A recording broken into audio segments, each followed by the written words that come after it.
When the Spanish began to explore Mexico, they'd heard mythical tales of races of giants. Were these simply myths, or is there some truth to the legends? You're listening to the Mysterious Brews podcast, and tonight we bring you the case of Mexican giants.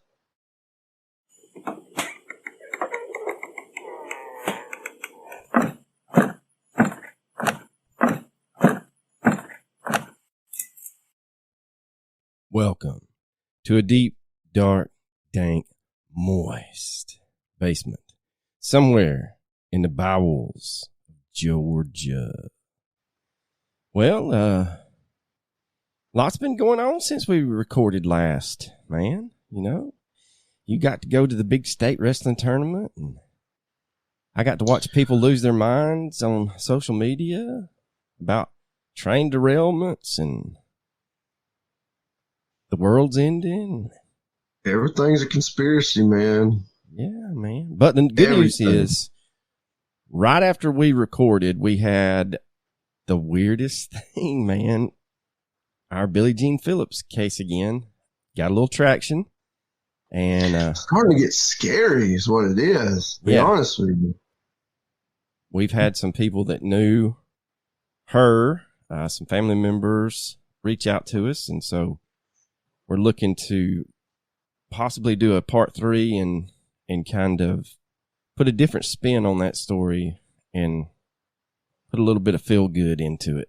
Not that we've solved it or anything like that. God knows we'd be screaming that from the rafters. But there are some people out there that have decided to kind of tell what they've heard, but they also tell funny stories that Billie Jean was a part of. And so we're looking forward to doing that in the near future. Yeah, for actual family members to be contacting us and them not be angry, right, is new. And it's crazy, man, to think that people involved, not only involved in the case, but in the family members are hearing it and appreciating what we're doing. It's pretty crazy.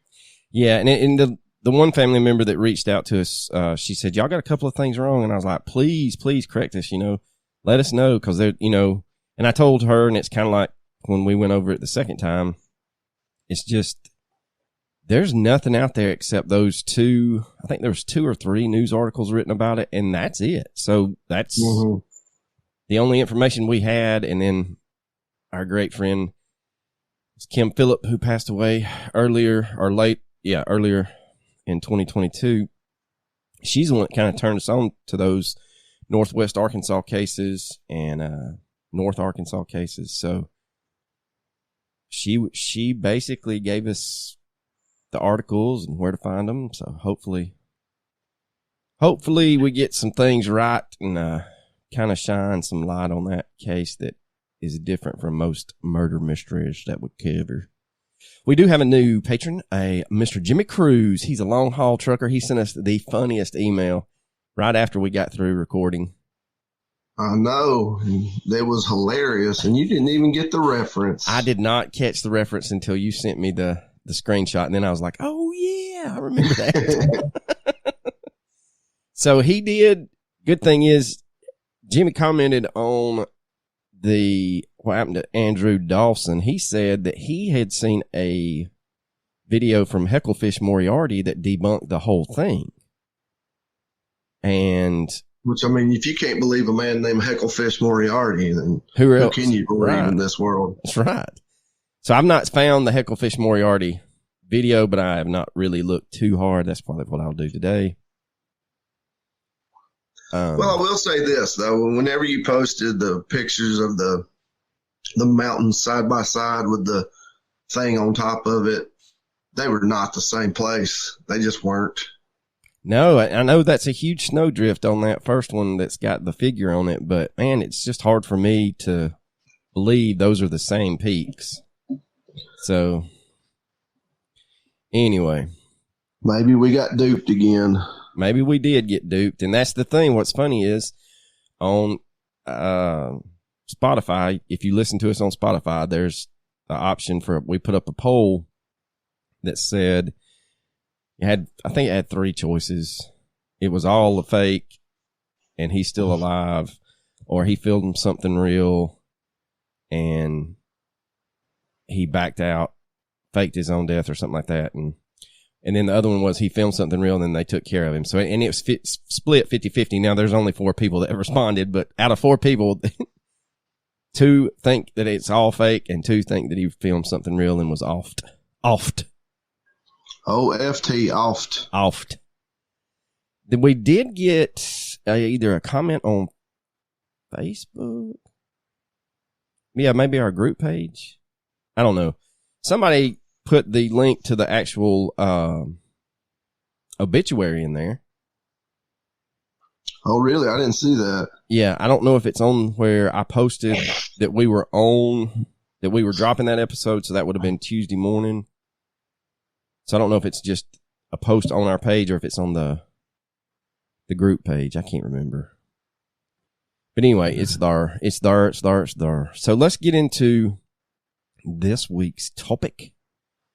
The great and lovely tale of Mexican giants. And when I first heard of this, I thought, man, this will have to be like a mini brew or a micro brew or something.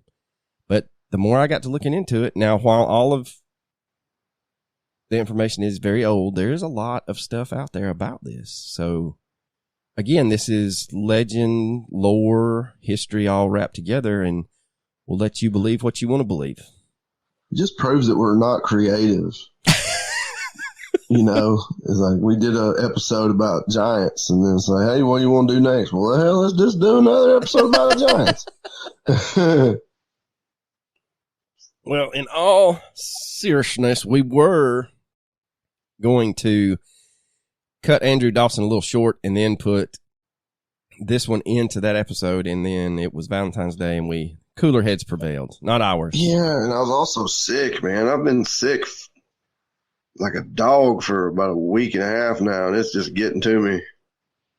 You done get the COVID again? No, I ain't got the COVID, but man, when you work with small children that have no concept of germs whatsoever and no concept of personal space, you tend to get sick a lot. And I've been sick more this year than I ever have in my life. Just think, man, after this year, your immune system's just going to be like rocking it.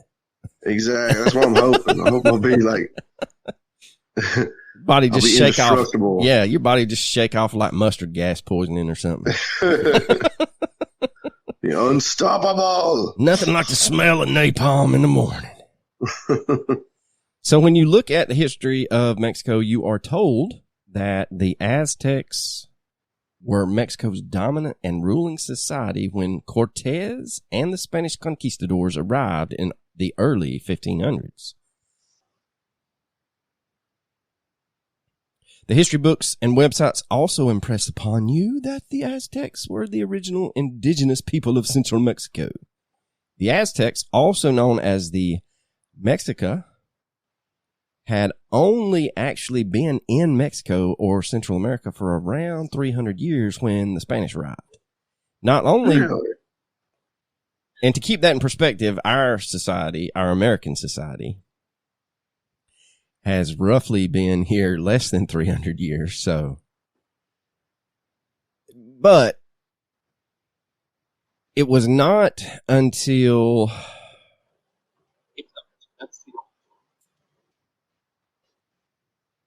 not only were they relatively a new society, they never conquered all of central Mexico or the central Mexican people that were indigenous when they got there.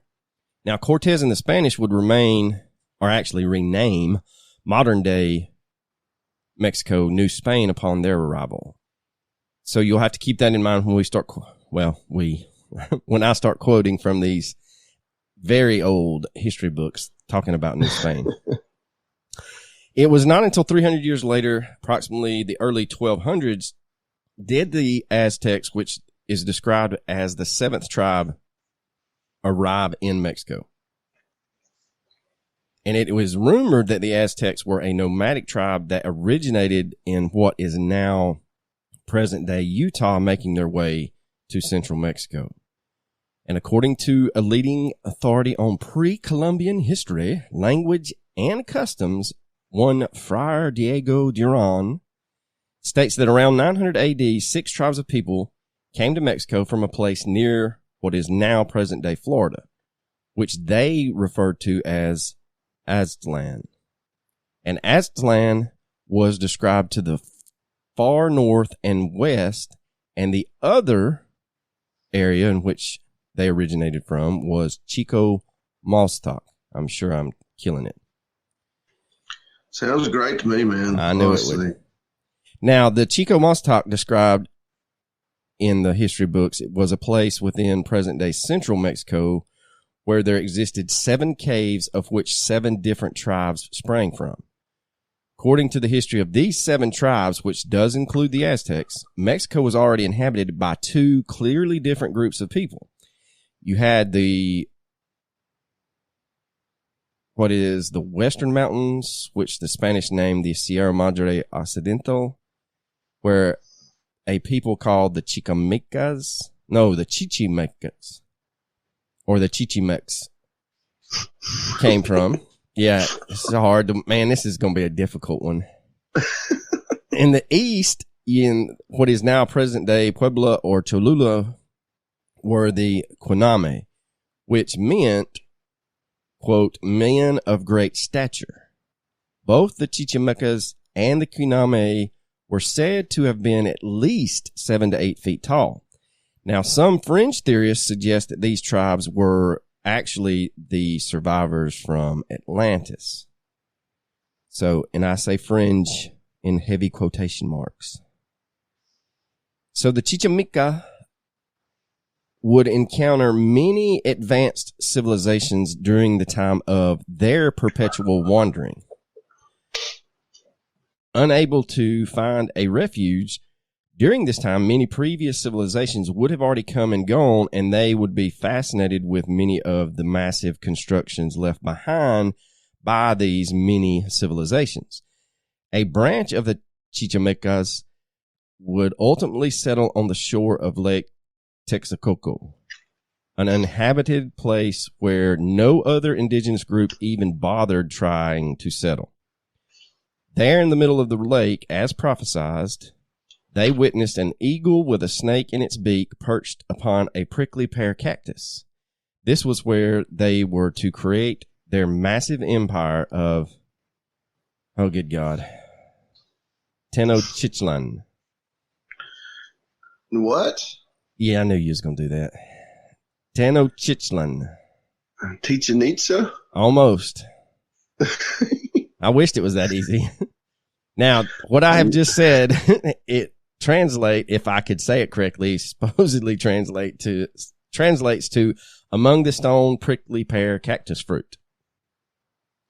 I like just saying that instead of what I had to say. So the Aztecs weren't the only societies that existed within that region of Mexico, is what we're trying to get to. Other civilizations had already been there, left ruins, and those civilizations were known as the Olmecs and the Toltecs.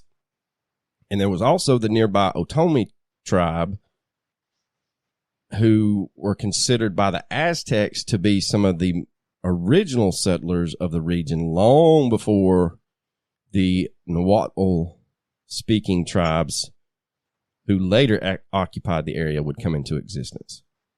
Now, stories would be exchanged between these, quote, new populations, and they began speculating who had constructed the massive structures that were left in ruins, such as Teotihuacan. Using Teotihuacan as a primary source of inspiration, the Aztecs, good God, the Aztecs used the same type of construction for their own pyramids within the city, or the center of their city of Tenochtitlan. When they asked the remaining Toltecs, who were basically dying off, who had constructed these massive pyramids in Teotihuacan, they replied, the giants. And there are a lot of things out there. There is that Netflix I cannot think of the name of it. It's got Graham Hancock on it, and he's kind of controversial he just says that there is an ancient civilization that has kind of been suppressed that had far more advanced technologies than we are as a society trying to give them credit for. And so he's got like 6 or 7 episodes, and one of them he does go to central Mexico, and there are several of these old pyramids that are basically in cities now, and they've done LiDAR to see underneath the ground and stuff, and they've done some precursory drilling, carbon dating, and things like that. And these old pyramids that they found like predate everything that we are told about who settled the Americas and the Central American. So some crazy stuff. Well, I mean, it is starting to seem that there's definitely more to history than we understand. Like, there has to be some way these people made all these things. There has to be a viable explanation. And, I mean, if giants existed, that would certainly explain how many of these buildings and temples and all that have been constructed with a primitive technology. Maybe they just use brute strength. Well, the other thing is there's a lot of those precision cut stones that weigh enormous amounts that you can't get a razor blade between, and yet there they are, and they've been there and weathered for tens of thousands. And Graham Hancock tries to argue not only tens of thousands, but maybe closer to 50 to 70,000 years older than what we are being told. That's crazy. Yes, it is. So, wanting to construct the foundation of a powerful empire, the Aztecs looked upon the Toltecs for inspiration. Now, the Toltecs were seen as almost like a godlike tribe or type of people based on their working knowledge of the time of agricultural and engineering. It was at this point they incorporated many of the Toltec mythology into their own Aztec mythology and ultimately brought together Toltec royalty, who they believed were descendant of the god Quetzalcoatl, who would later form the new ruling class of the Aztecs. Now, as with any conquering society, the newer tribes, including the Aztecs, set out to, quote, rid the land of the people already living around them, as the Spanish would when they arrived 300 years into the future. Now, the Aztecs would kill thousands of what they referred to as native people in their conquest of Mexico. Those who survived the initial onslaught fled high into the Sierras, hiding in isolated areas. Now, these that have supposedly fled up there were referred to as the Huichol, and I'm probably butchering that, but it's Huichol, and the Cora Indians. And they are supposed to be the original descendants from the original tribe of the Chichimecas. Not only were their lives saved by fleeing into those high, isolated places, but their cultures survived fairly intact due to their isolation when any new tribes would try to come in there.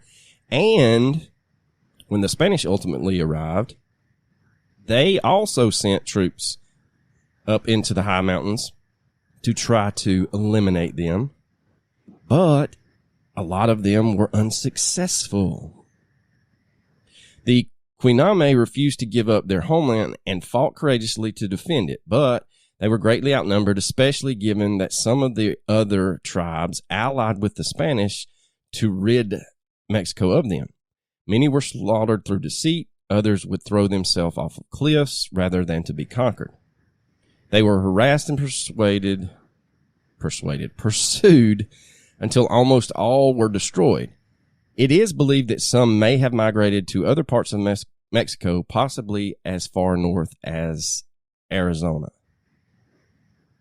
Now, an example of this would be the Seri tribe, and it is stated that they were a giant tribe of natives found by Coronado living on the island the Spanish had named Tiburon and the adjacent coast of Sonora on the Gulf of California. Now, Coronado's men described this area as being so large that the tallest of the Spaniards only came to their waist or their lower chests. Damn, that's big. That's a big man.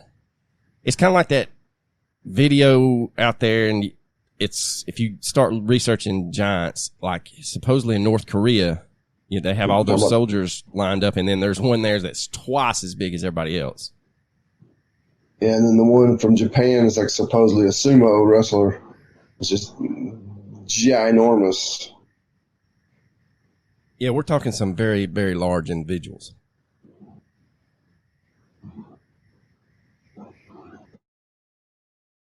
Now, farther north in what is now the state of Arizona, Coronado encountered the Cocopa, or the human tribe.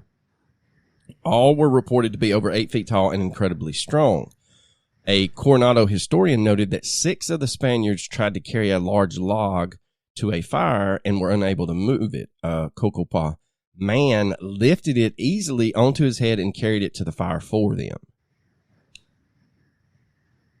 Now, we get into a couple of different tribes that when I first started looking at this, I did not realize were even out there. One of them is the Uemas, Uemas, and this is where the legend and the folklore all kind of meld together. But supposedly the Uemas were a ancestor of the Otomi, and they were a race of giants. And these mythical giants were described as almost godlike and left behind many teachings such as engineering and agriculture. The Otomi described them as peaceful people who built large cities and were incredibly advanced. There was only peace among them, and their culture thrived. This race, the Uemas, lived for countless generations until one day a great cataclysm brought their civilization to an end. Bring back in the Atlantis theorists. Now, some of these Otomi elders described them as being advanced in the art of pottery making, again, architecture and agriculture. However, what's odd is their primary diet consisted generally of rabbits. But they were known to eat other animals as well and use the other animals' skins as their clothing. Now, in other descriptions, they were described as being nomadic and would move from place to place. And due to their constant movement, they never had time to properly sow enough seeds for food and were always lacking in the food area. They preferred to travel to the west as they felt that was where the sun started its journey into the underworld. They had incredible strength and were able to lift massive stones effortlessly. They were said to be able to build massive temples in the course of one night, but despite being so powerful, they were also very delicate, and if they ever tripped and fell, they would basically break every bone in their body like they were made from glass. So this is where, again, legend and history get intertwined. According to some ancient tellings, these giants became extinct when the world disappeared during a great flood that devastated both the humans and the animals. Since then, they are said to have a great fear of water. Basically, another reason they had fled into the higher mountains. Now, according to some, they still exist and are still watching over us. Discontent with what the humans are doing currently, they cast spells on us, while others try to aid the human race. Now, legend says that bones of these giants were said to be found throughout the region, and it was believed that if you ground up these bones and added it to water, it could be used as medicine, and it was believed their bones held extraordinary healing powers. So that kind of takes care of why have we not found any bones. Well, it's kind of like one of the, what was it? My mind's going blank, man. The large ape They only have that one lower jawbone. The Gigantopithecus. Yes. Gigantopithecus. But I mean, to say that they literally grinded up every single solitary bone, and that's why you can't find any. No. I'm saying that. I mean, come on, man. I'm saying that it's similar to Gigantopithecus in the fact that if you're going to find one of these, it's going to be in one of those old medicine shops, and it's going to be like, here's this ginormous tooth the size of my foot. How'd you get that? That looks like my molar, but blew up. So I'm saying that it could lend some credence to why you don't find them. Not all. I'm not saying they ate all of them. Now, other variations of the huimas are described as being extremely small, calling the huimalitos. Similar to that of the Mayan or the Aztec Chineque, which are seen as mischievous little creatures that lurk around old ruins in remote areas. So the Aztecs kind of maintained several variations of the giant tribe legends. And one of the most interesting of these race of giants was known as the Huinamitan, I'm not even going with the other one. No, it ain't happening. There's too many T's and Z's and X's in there. Through which the Aztecs learned from the Toltecs. So not only do the Aztecs say that this Huinamitan tribe was a giant race of people, they are being told about this from the Toltecs, who are dying off when the Aztecs finally arrive. So we're talking very long history has passed. Now, according to Fernando Alvarado, these giants are one and the same, and despite the differences in the spellings of their names, which I'm not even going to go over, they are very similar to the Otomi's Uimas, which seem to be the basis for the Aztec mythological perspective. Now, the Huinamitan were said to stand over 10 feet tall and weigh over 650 pounds. They occupied a period in time known to the Aztecs as the Son of Rain. Because these giants did not worship the gods, they were punished with cataclysms that ultimately destroyed their great civilization. It is believed that the massive pyramid of Cholula and the great city of Teotihuacan were constructed by these giants. In Book 10 of the Florentine Codex, a Franciscan friar, Bernardino de Sahagún, stated that, quote, they built these great mounds for the sun and moon as if they were mere hills. It is believed that they were made by hand, but giants still lived there then, end quote. Many similar legends of these giants can be found within the other regions as far away as Guadalajara, which speak of the Teotihuacan people in the Chronicle Tello back in 1891. Now, in Diego Duran's The History of the Indies of New Spain, these giants were said to occupy the territories around Tlaxcala, Cholula, and Huexocinco, maybe? It's the best I can do. As these incoming tribes began occupying the region, they began aggravating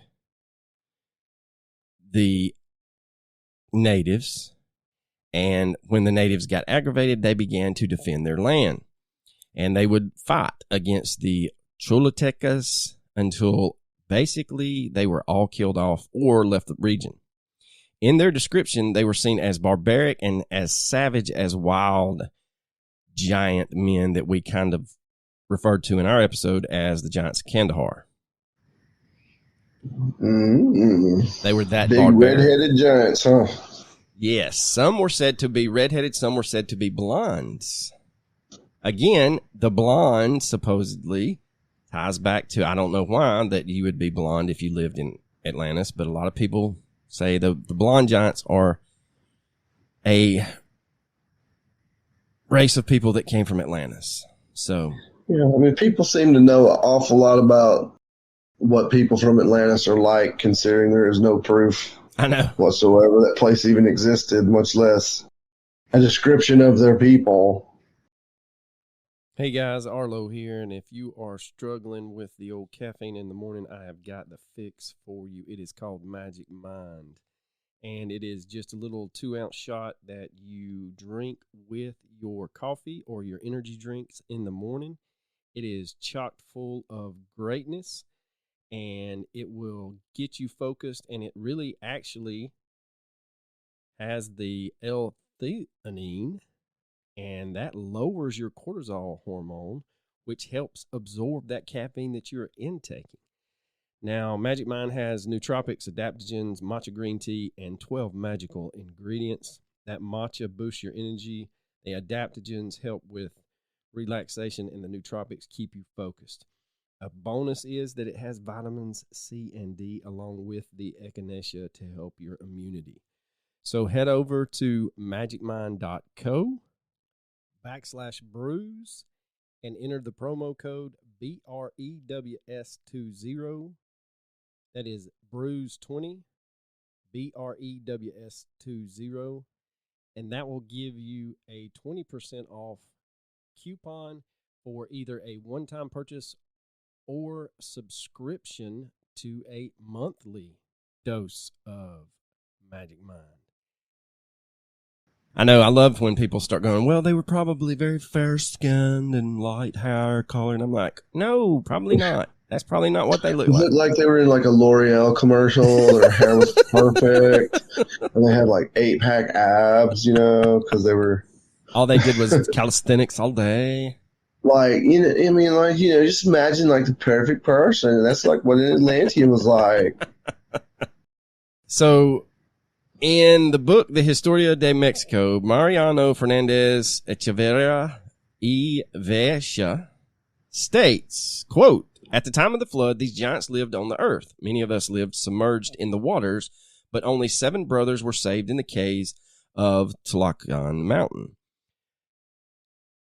Zahulua, the giant, went to the site that was later named Chololulan and built large adobes in Tlalomanclo and led from hand to hand in a line the men who began to build the pyramid in the memory of the mountain where he was saved.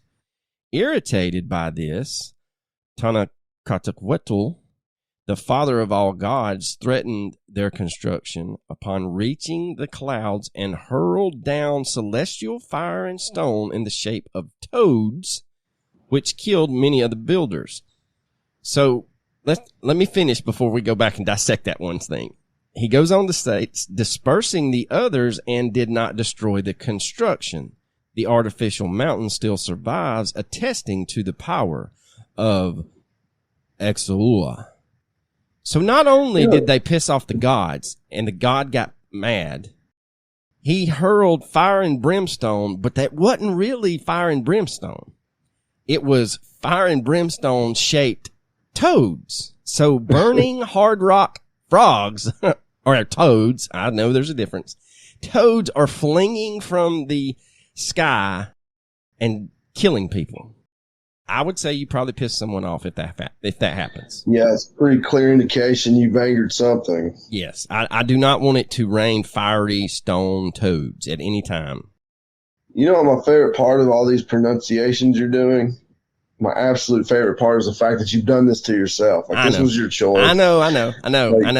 And the more I researched it, I was like, what? Why am I doing this to myself?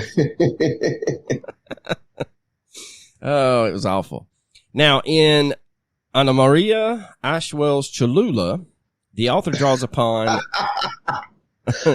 Oh, man, I'm loving it. The author draws upon various sources and breaks down a chronological order to these Aztec narratives regarding these giant beings. These stories expand on the 7 brothers that were placed in the caves and furthermore include the various epochs in which these events took place. Quote, this was the first age, they say, in which the water rained until it came to destroy the world. that had multiplied those first two men who possessed the great Trinity in the beginning. According to his account, that age lasted 4,008 years, pretty specific, until a great flood came, and they said that men became fish. The big fish they called the Lactomichin, which means man-fish. The oldest people in Mexico who escaped this flood say one man and one woman survived, of whom the human race was later descended. So this is the Mexican creation story. The tree they escaped on is called Ahuete, and they say that this flood came in the latter 10, according to their computation, which they represent with the same sign of water, which, for greater clarity, we will put into their calendar. During the first age, they say that they did not eat bread except for a certain kind of wild corn that is at Zitzuliki. They called the first Kanitzel, which this first age is referred to as, quote, Whitehead. All of that, and we're going to call it Whitehead. Ashwell goes on and says that they enter a mythical and ancient era of giants. A captain by the name of Zahua in the history of the Tolteca Chichimeca from 1545 to 1565, who is referred to as the ruler of the Nanalaca Chichimecas. The Historia Tolteca Chichimeca explains that after the fall of Tula in year 1, that is roughly what they have calculated to be 1116 AD, Zelhua immigrates with his people to the region of Teotihuacan, Teotihuacan, and Quetzalcoatlan. The Rios Codex describes the following, quote, others say that not only did these two escape the flood by a tree, but 7 others were hidden in certain caves, and that after the flood, they came out and repaired or repopulated the world, and those who then succeeded them worshiped them as gods, each one in their nation. Thus, the Tepaneca worshipped the one who called himself Uotoltol, and the Chichimecas worshipped Quetzalcoatl, and the Cholula worshipped Xiuhcoatl. Because their generations came out of them, and for that reason, they took the lineage very much into account, and where they were, they said, quote, I am of such lineage, end quote, and that first founder of his, they worshipped and made sacrifices to them and said that this was the heart of the people. There were, in the first age, giants in this country who they renamed the Zoquilice, that was of such disproportionate greatness that a religious man from the order of Santo Domingo named Friar Pedro de Rios, who is the one who compiled the most of and found a painting, saw with his own eyes a molar tooth from the mouth of one of these giants, which the Indians of the Amecamecan found walking with adorning along the streets of Mexico in the year 1556. One of those 7 who say escaped the flood say that by multiplying, they went to Cholula, and there they started building a tower. That is the one from which the brick base now appears. The name of this captain was Zexula. He edified it so that if the flood came again, he could escape in it. The base is 1,800 feet long, and being already in great height, lightning fell from the sky and destroyed it, killing many people. And because of the Mexicans, of whom a certain Womack as a patron, fear, and deliberated together to seek advice from their God, who ordered them to fast for 8 years. 8 years of fasting? Look, it's hard enough for me to not eat for 8 hours. Yeah, I can't. I'm not a faster. No. I turn into an angry human if I do not eat. Now, during this fasting, supposedly they witnessed the earth swallow the giants, and those of whom remain prophesied the destruction of Tula, which did come shortly after. And basically it takes about 36 years to about 45 years for when you see the Cholulans migrate, and there's a lot of history that goes back to those 7 brothers that came out of the 7 caves and founded the 7 villages. And there's a lot of the old population of New Spain, according to the Spanish friars. And that's why they came in to name all of these cities. I'm not even there is one excerpt that names the brothers, but no, they all start with either TZ, TH, CZ, or TEZ. So good luck. That's all I can tell you. Now, similar to Friar Pedro de Rios' account of coming across a gigantic molar belonging to one of these early giants, one of the earliest mentions of physical evidence pertaining to a giant in the Americas can be found among the pages written by Bernal Diaz del Castillo. And Mr. Castillo was a soldier under Mr. Cortes and the conquest of Mexico. He wrote the following. Quote, they said their ancestors had told them that very tall men and women with huge bones had once dwelt among them, but because they were very bad people with wicked customs, they had fought against them and killed them, and those of them who remained had died off. And to show us how big these giants had been, they brought us the leg bone of one, which was very thick and the height of an ordinary man. So basically, what he's saying is just the leg bone was the average size of a Spanish soldier. He goes on to he goes on to state, huge. That was a leg bone from the hip to the knee. I measured myself against it, and it was as tall as I am, though I am of reasonable height. They brought other pieces of bone of the same kind, but they were all rotten and eaten away with by the soil.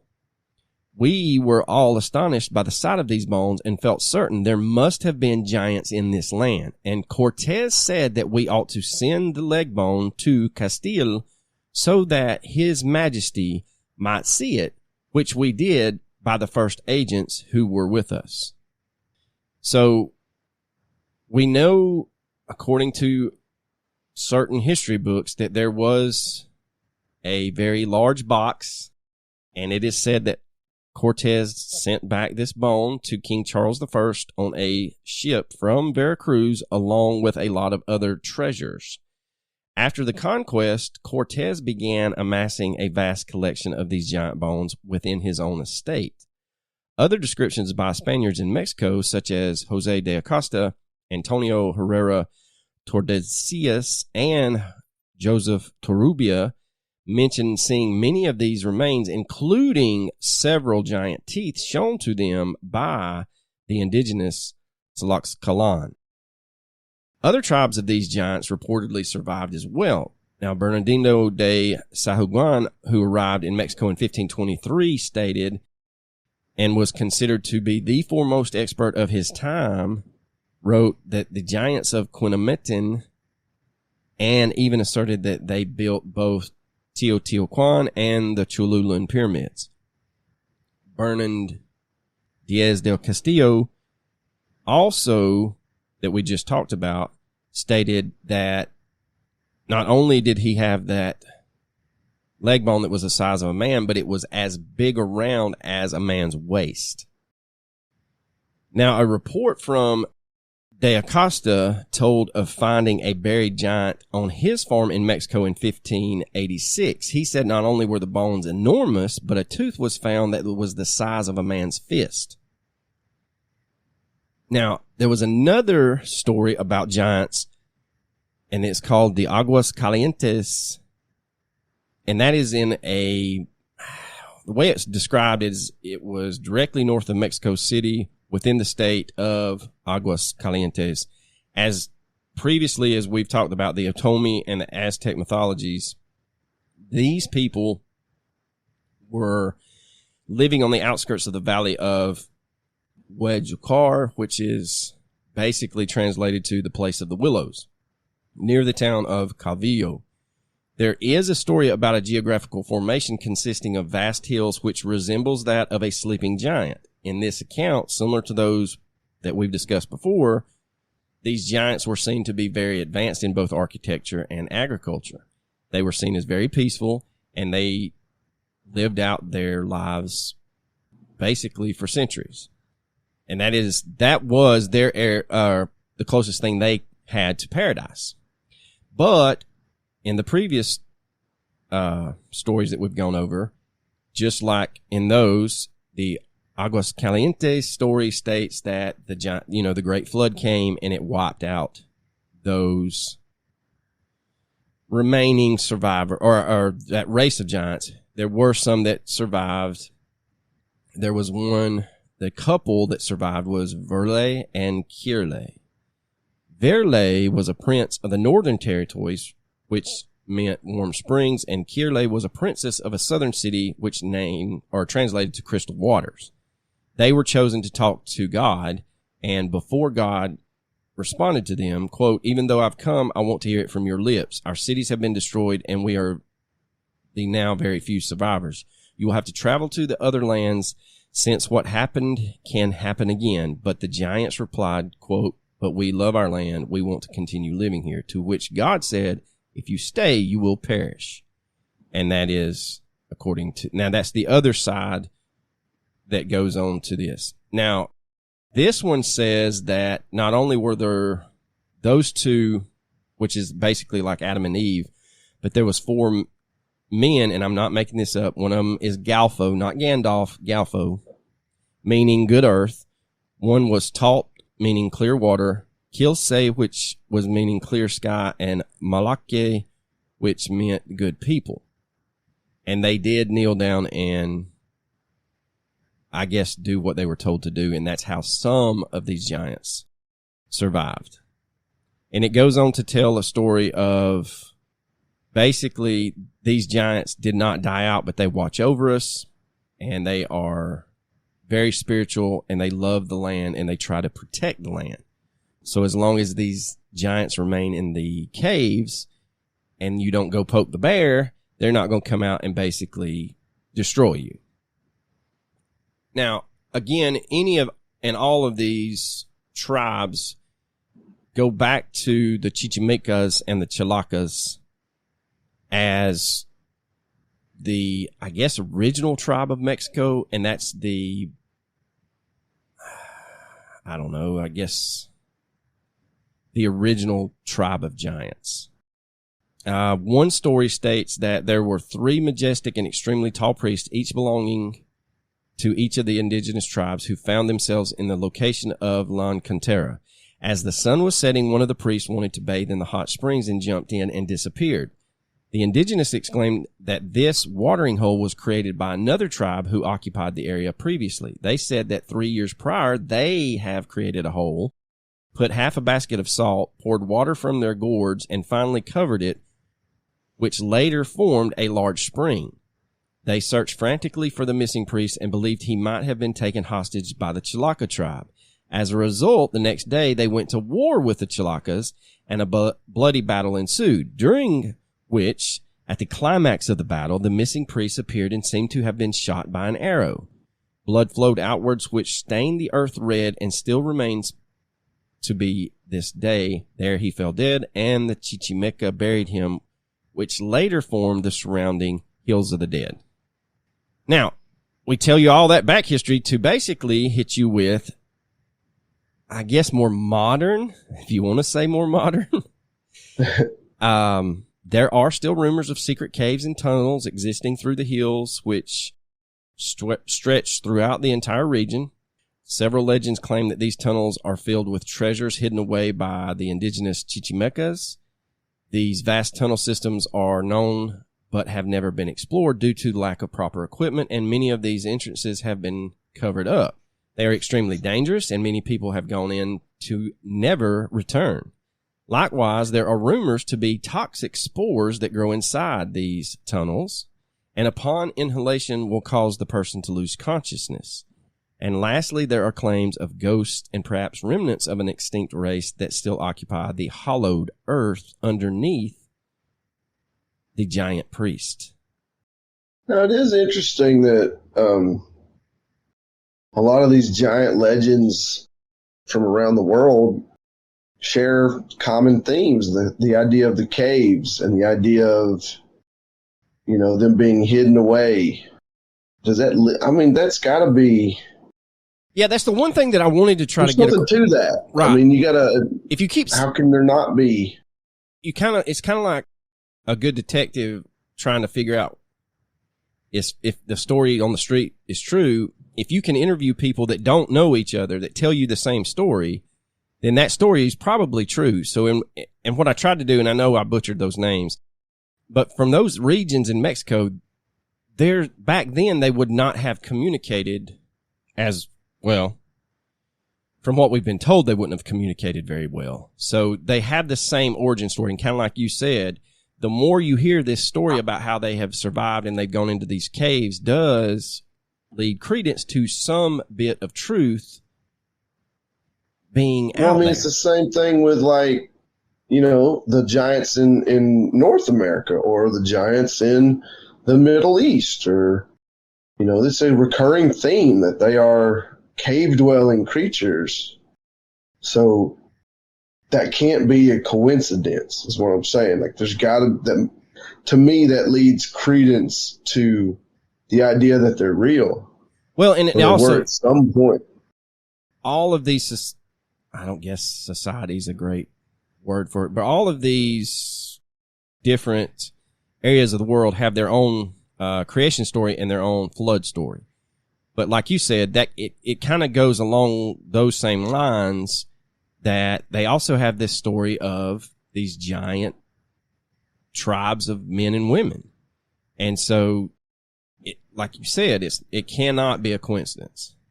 But to this day, every November, countless people gather in the area of these huge tunnels and have a procession called the Iluminarle los Pies Muertos, where people walk up the mountainside in a long candlelit procession to the, quote, feet of the dead. And there is a picture of an Olmec face. I think it's an Olmec face on the side of a cliff. And that's where this occurs, supposedly. Now, more recent stories of finding the remains of giants came from Nayarit, and that is where a press clipping dated from May 14th, 1926 states that Captains D.W. Page and F.W. Devalda discovered the bones of a race of giants who averaged over 10 feet in height. Local legends say the race of giants came from Ecuador. Now, probably the most mysterious recent day account came in the explorer Paxton Haynes, and he was exploring the Barranca de Cobre area, which is Copper Canyon, in northern Mexico in the early 1930s. In a cave there, he allegedly discovered the mummified bodies of 34 men and women, all measuring between 7 and 8 feet in height, and all had blonde hair. Now, the most recent, and why we started to do this episode and it turned into a history lesson, was that there was an article published on December 14th, 2022, titled, "There's a Legend That Cavemen Are Still Living in Mexico." The author, Cassandra Yorge, states that, and it is out there, we will try to put it on our socials, a video making its rounds on social media purportedly shows the footage of what appears to be a giant Neanderthal peering out from a cave in Mexico. The figure is blurred from the maximum zoom, but looks to be a very hair-covered caveman, in quotes, who steps into the light from the cave entrance on a mountain. The figure appears to be a giant because it takes up much of the entrance, even though it is hunched over. But the true proportions are hard to tell without something of known size nearby for comparison. And I guarantee you, if it is a real video, you're not getting that cameraman to go up there and put his hand next to the entrance of that cave. He is not getting anywhere near. Hell no. Now, the true proportions, like I said, are hard to tell because there's nothing up there that's of relative size that you're like, oh, well, that's a normal size tree. We can estimate that it's this. Anyway, the caveman seems to stare right in the direction of the camera before running their hand over their head and disappearing back into the cave. And yes, it is very blurry, but the camera zooms out and shows the entrance that from their vantage point of where the cameraman is at looks like just a little dark hole about halfway up a rocky mountain. It then zooms back in and shows that the creature not only reemerges for a moment, but this time it is walking hunched over on its wrist like a gorilla does.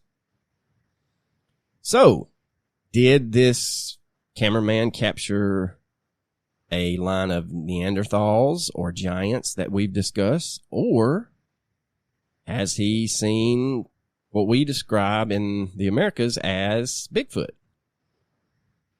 I don't know. We're going to post that video and we're going to let you decide. But I have a list of sources that I used.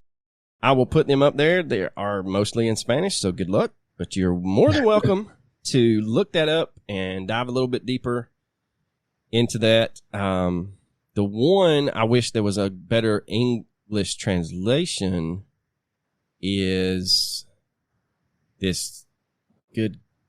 It's basically all Spanish, but supposedly it translates to of monsters and natural phenomena. But translating a lot of this, I couldn't even get, like, there's a website so you can get the pronunciation of different words. Yeah, it even gave up on some of these. There's like, nope, I'm not even trying that. So, but anyway, that is the Mexican giant theory. And so my take on it is, I don't know. I'm like you though. There has to be some shred of truth in it because it's the same story we hear several times. It just can't be a coincidence that they're all matching up. But then again, I mean, why is it not more widely known if this stuff is true? Like, if there was an ancient race, is it true about the big Smithsonian cover-up that people have tried to pass off? And I guess my thing is, you're hearing more and more about the fallen angels, and they are the Nephilim now. Is this that kind of story, but from an Aztec or Mexican angle? I don't know, man. There's a lot of weird things. There's a lot of supposedly documented in journals that the Spanish did encounter some sort of race of giants in their basically murderous rampage of Central America. Which I find it funny, not ha-ha funny, but just comical that we don't know a lot about the Aztecs because the Spanish basically tried to wipe them out. Well, hell, we don't know a lot about this Chichimecas because the Aztecs tried to wipe them out.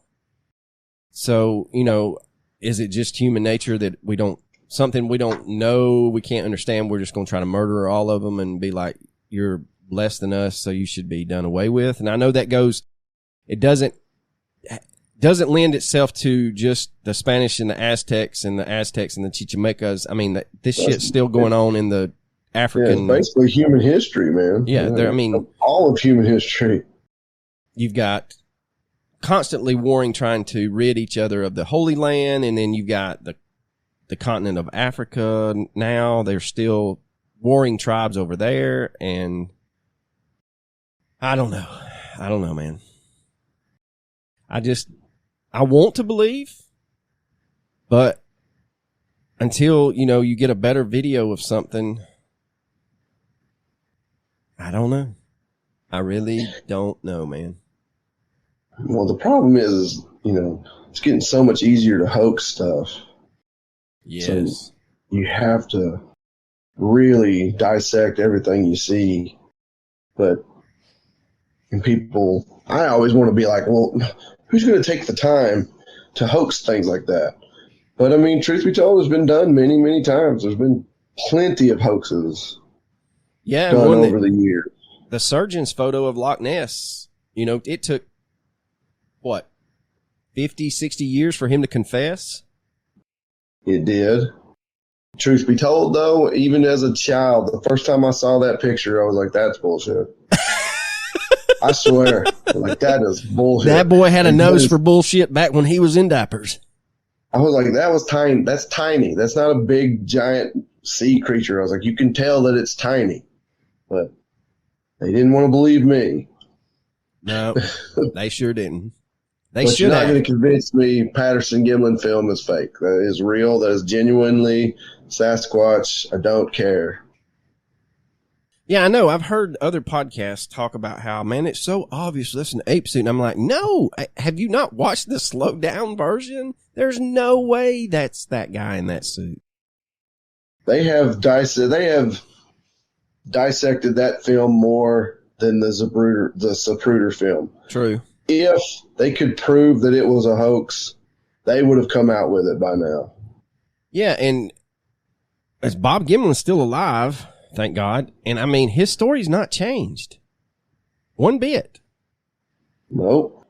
And he's not really rich off of it. I mean, he does get invited to some of these conferences and stuff, but I mean, he's still a cowboy that lives in the Pacific Northwest. So, and he kind of retreated from, after the original release of it, then it hit, what was it? Something, was it that old TV show with Leonard Nimoy? Search Of. Yeah, In Search Of. That's when it came back. It came out in that one, and then In Search Of also had parts of the Samurai Chatter that was filmed. And so that kind of brought new life into it. And so I think the reason we're discussing this is I think more and more, if you start seeing more and more of these videos from these Mexican mountains and hill countries, I don't know. Like I said, I want to believe, and I believe that Patterson-Gimlin film's real. So I don't know, man. I don't know. Patterson-Gimlin's 100% real. But I'm with you. I know there's people wired different, but I don't sit around thinking, man, I wonder if I could spend 48 hours at a computer trying to hoax this video but to what end? Eventually you're going to have to come out and be the bad guy because people want to punish you for hoaxing it. But I don't know, man. Well, like those two knuckleheads in Georgia that tried to hoax and say they killed Sasquatch. I mean, how long did it take that shit to fall apart? About 8 hours. Yeah, it wasn't long at all. No. And what kills me is one of them was a damn sheriff's deputy. Yep. I mean, I'm like, dude, you're not even like a long haul trucker that could disappear after you got the money. They know your face and know where you live. But anyway. All right, Coach. You got anything else to add to this lovely one before we give our recommendations? Not at all, man. I don't necessarily know what to say or believe, but I just keep harping on that fact that there's got to be something to it because they're all the stories are all matching from civilization to civilization. There has to be a possibility that these things existed. Right. I'm with you. I don't necessarily buy into the Atlantean thing. No. But it seems like we all know there was someone there before the Aztecs. Aztecs. Well, yeah, but I'm not necessarily saying that Atlantis couldn't possibly be true, but it's just, this. Oh, no, I would, no, yeah. I'm just saying that I'm not tying these stories from Mexico to descendants of Atlantis. No. But what I will say this now, there is a couple of theories out there, and there's not a lot of research done about it, but, what they call the Redskins, you would have to think are indigenous people do not look red skinned to me. When I think red skin, I think sunburnt.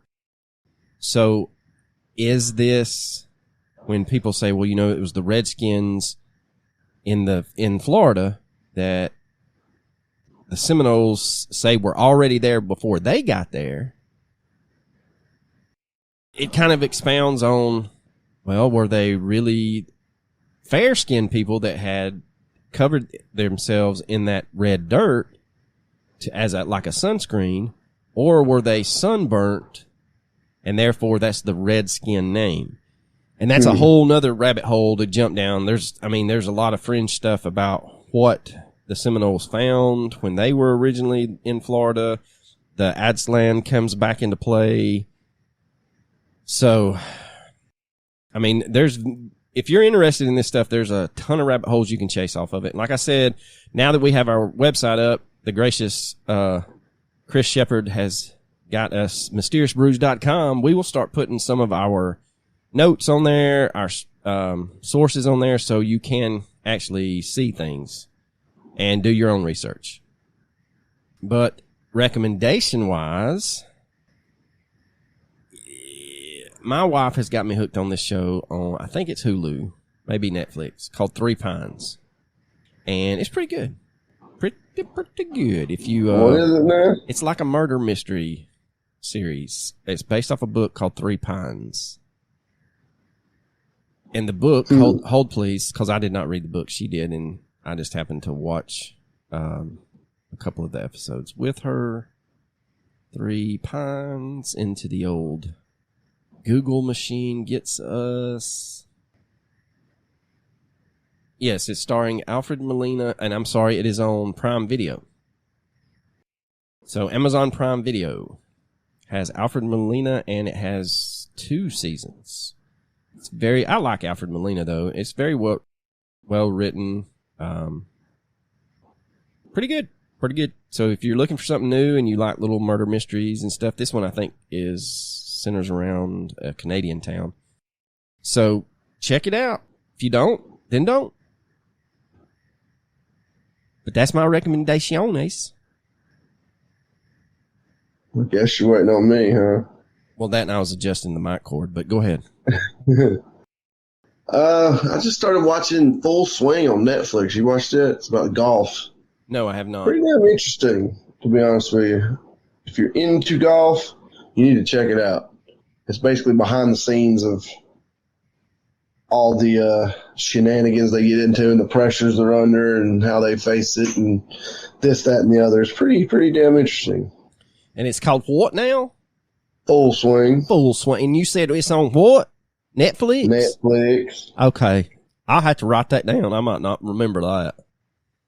Well, ladies and gentlemen, that's all I got. Coach, you got anything else? You know I don't. Deuces.